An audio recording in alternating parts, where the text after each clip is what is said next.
ఓం శ్రీ మహాగణాధిపతి నమః. శ్రీ గురుభ్యో నమః. శ్రీ మాత్రే నమః. శ్రీ వరాహ కవచం. శ్రీమన్నారాయణుని అవతారాలలో వరాహ అవతారము ఎంతో ప్రశస్తమైనది. ఈ వరాహ కవచాన్ని విన్నంత మాత్రాన సర్వ పాపాలు తొలగిపోతాయి.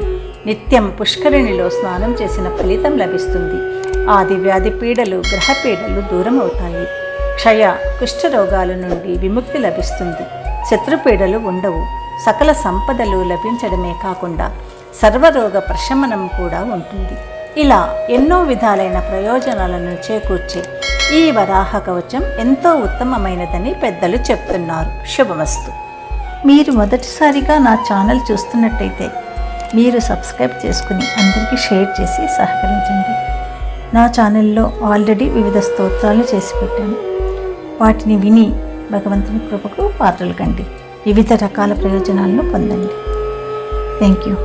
శ్రీ వరాహ కవచం. ధ్యానం. ఓం శ్వేతం వరాహవపుషం క్షితిముద్దరంతం శంఖారి సర్వవరదాభయయుక్తబాహుం ధ్యాయే నిజైశ్చ తనుభిః సకలైరుపేతం పూర్ణం విభుం సకలవాంఛితసిద్ధయేజం. కవచం.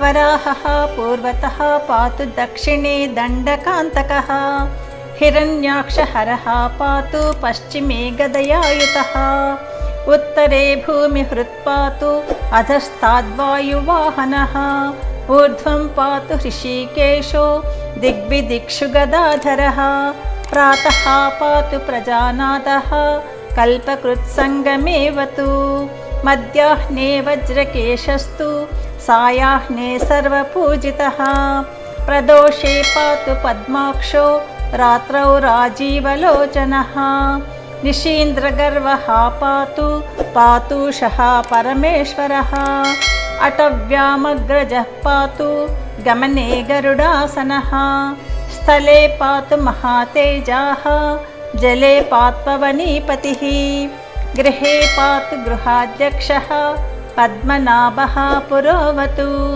ఝిల్లికావరదः పాతు స్వగ్రామే కరుణాకరः రణాగ్రే దైత్యः పాతు విషమే పాతు చక్రభృత్ రోగేషు వైద్యరాజస్తు కోలో వ్యాధిషు రక్షతు తాపత్రయాత్ తపోమూర్తిః కర్మపాశాశ్చ విశ్వకృత్ క్లేశకాలేషు సర్వేషు పాతు పద్మాపతిర్విభుః హిరణ్యగర్భ సంస్తుత్యః పాదౌ పాతు నిరంతరం గుల్ఫౌ గుణాకరः పాతు జంఘే పాతు జనార్దనः జానూ చ జయకృత్ పాతు పాతూరు పురుషోత్తమः రక్తాక్షో జగనే పాతు కటిం విశ్విట్ మహాదంశ్రౌ స్తనౌ పాతు కంఠం పాతు విముక్తిదః ప్రభంజనపతిర్బాహు కరౌ కామపితావతు హస్తౌ హంసపతిః పాతు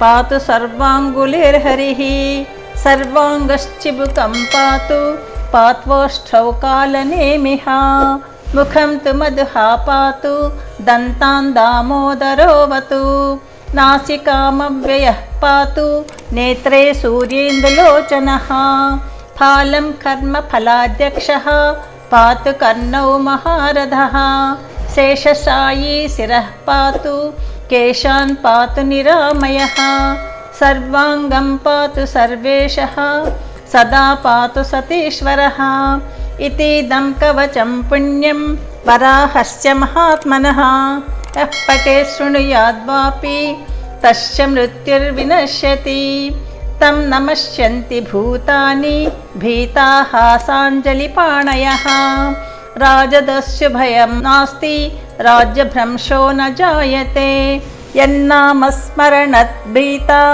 భూతా వేతాళ రాక్షసాః మహారోగాశ్చ నశ్యంతి సత్యం సత్యం వదామ్యహం కంఠే తు కవచం బద్ధ్వా వంద్యా పుత్రవతీ భవేత్ శత్రుసైన్యక్షయప్రాప్తిః దుఃఖప్రశమనం తథా ఉత్పాత దుర్నిమిత్తాది సూచితారిష్టనాశనం బ్రహ్మ విద్యా ప్రబోధం చ లభతే నాత్ర సంశయః ధృత్వేదం కవచం పుణ్యం मान्धाता परवीरः जित्वा तु शाम्बरीं मायां दैत्येन्द्रानवतीक्षणात् कवचेनावृतो भूत्वा देवेन्द्रोऽपि सुरारिः भूम्योपदिष्टकवच धारणान्नरकोऽपि च सर्वावध्यो जयी भूत्वा महतीं कीर्तिमाप्तवान् अश्वत्थमूलेर्कवारे नित्यपुष्करिणीतटे